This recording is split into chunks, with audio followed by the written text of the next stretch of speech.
आपका स्वागत है इस वीडियो रिकॉर्डिंग में। देखिए, इस वीडियो रिकॉर्डिंग में मैं ये बता रहा हूँ कि कैसे आप जो है धन कमा सकते हैं। और मेरा मानना यही है कि आप इन हॉलिस्टीन गायों को भूसे पे भी रख सकते हो।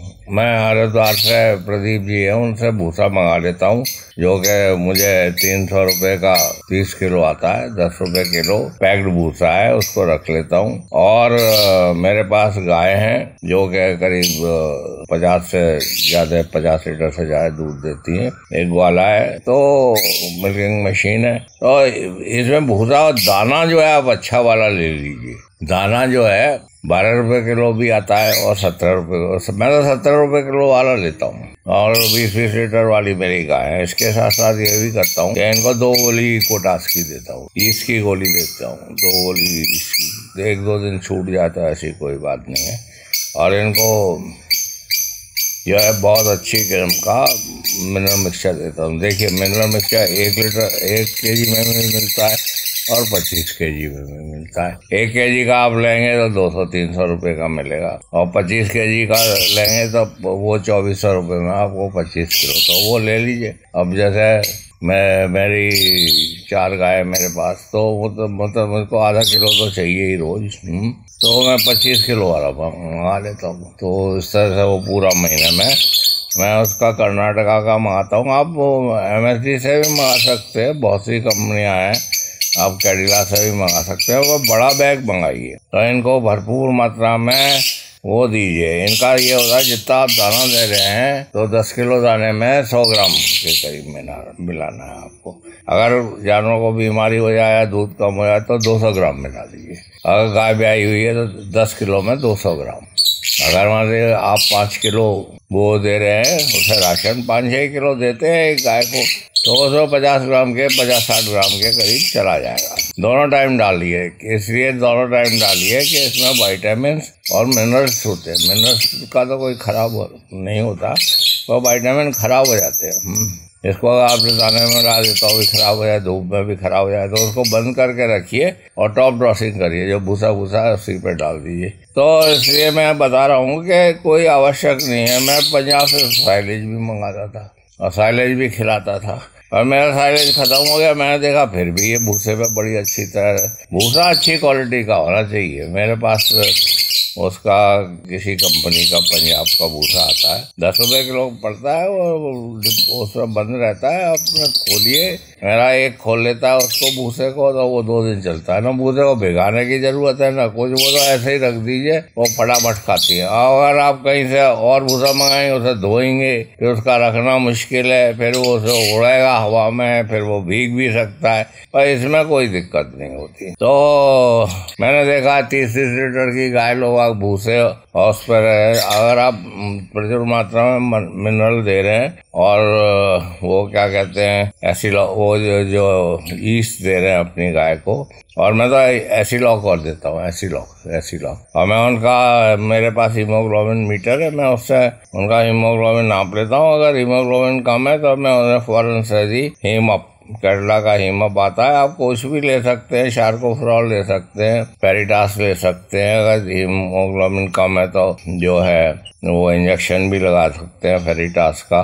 पर मतलब हीमोग्लोबिन कम है, उसका एक इंडिकेशन ये होता है कि आपकी गाय जो है वो जब मिट्टी खाने लगेगी। अब जब मिट्टी खाने लगती है तो बहुत से लोग कहते हैं कि साहब मतलब इसके पेट में कीड़े नहीं है, उसको आयरन की कमी हो गई। दूसरी बात ये भी है कि बहुत से वेटरनरी कंपाउंडर ये भी कहते हैं साहब इस दवाई को खाली पेट पे दिए। अरे भाई, रिमोनेंट में खाली पेट नहीं होता, उसमें तो 8-10 किलो भूसा हमेशा पड़ा ही रहेगा। 5 दिन तक भूखा रखेंगे तब भी उसका पेट खाली नहीं होता। तो ऐसी बेवकूफ़ी की बात मत करिए। मतलब ये कहना उसका कंपाउंडर का साहब के इसको खाली पेट पे देना बहुत ही बेवकूफ़ी की बात है। समझे ना? तो खाली पेट नहीं होता, रिमोनेंट का खाली पेट नहीं होता, घोड़े का खाली पेट हो सकता है, और आदमी का खाली पेट हो सकता है, कुत्ते का खाली पेट हो सकता है, पर गाय का खाली पेट कैसे हो जाएगा? उसके तो 80 लीटर का बैग है ह्यूमन स्टमक से पहले,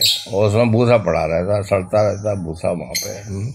10 किलो भूसा तो हमेशा पड़ा रहता है उसमें। तो मैंने आपको ये बताया। दूसरी बात ये है कि इन गायों का टेम्परेचर स्वतः ही 104-105 हो जाता है। अगर आप इन पर पानी डालेंगे तो ये ठंडे हो जाते हैं। इसमें पानी डालना बहुत ज़रूरी है। बहुत से कंपाउंडर निराना मत, और उसमें एंटीबायोटिक लगा देते तो उससे घोर नुकसान होता है। जब तक आप अपने दुग्ध उत्पादन वाले पशुओं का नुकसान करेंगे, आपकी प्रैक्टिस नहीं चलेगी। आप सीधी बात है कि आप भूसे पे रखिए, कोई ज़रूरी नहीं है कि हरा चारा चाहिए। अगर आप साइलेज बना सकते हैं बहुत अच्छी बात है। अब बना बनाया साइलेज भी बड़ी मुश्किल से मिलता है, उसकी भी कॉस्ट ऊपर जा रही है, उसका ट्रांसपोर्ट है।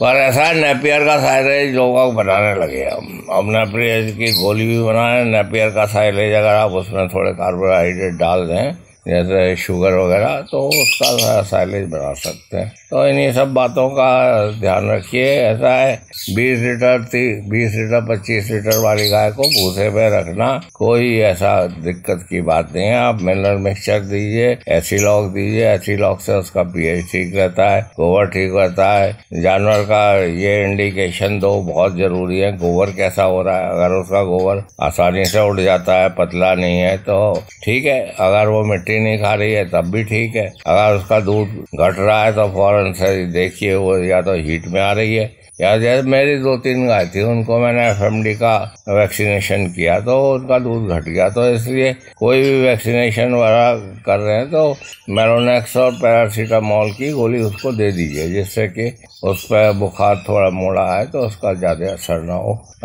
देखिए ये थोड़ी गर्मी का मौसम है, इस वक्त जुलाई का महीना है। मैं तो देहरादून में हूँ तो यहाँ पर टेम्परेचर ठीक है 20 डिग्री, पर अन्यथा आप इन गायों को 11 बजे से लेकर 2 बजे के बीच में काफ़ी नहलाइए, इसमें पानी डालते रहिए जब तक ये हाँफना बंद नहीं करते तब तक। अगर ये ज़्यादा हाँफते हैं तो आप इसमें पोटेशियम आयोडाइड होता है, वो 5 ग्राम पोटेशियम आयोडाइड दे दीजिए। और अगर उससे भी नहीं रुकता है तो मैं तो मेरोनेक्स, पैरासीटामोल और सेरोडोपेप्टिडेस के बोलस है, वो ट्रैप्सिन के नाम से ट्रांसफिन के नाम से मिलते हैं, ट्रांसफिन ऐसी, उसका फोटो भी यहाँ दिखाया जा रहा है। इकोटास का भी फोटो दिखाया जा रहा है और ईस्ट का भी फोटो दिखाया जा रहा है। तो आप इन सबको रखेंगे तो आप भूसे से भी मदद सोना पैदा कर सकते हैं। धन्यवाद, आपने सुना। मैं प्रोफेसर थिया हूँ और मैं गाय बेचता भी रहता हूँ। मेरे पास 2 काफ़ी अच्छी गाय है जिनकी कीमत 80,000 के करीब है। आप देखना चाहते हैं आप कभी भी आ जाइए। उसके लिए 8979990614 वो नंबर नीचे दिया हुआ है। मेरा नंबर जो है वो 8979748686 है। आप कभी भी संपर्क कर सकते हैं। अगर आप वेटनेरियन हैं और आप एम्ब्रो ट्रांसफर सीखना चाहते हैं या आप वेटनरी कंपाउंडर है एम्ब्रो ट्रांसफर सीखना चाहते हैं तो आप संपर्क करिए। मैं उसके लिए 7979848332 है। धन्यवाद।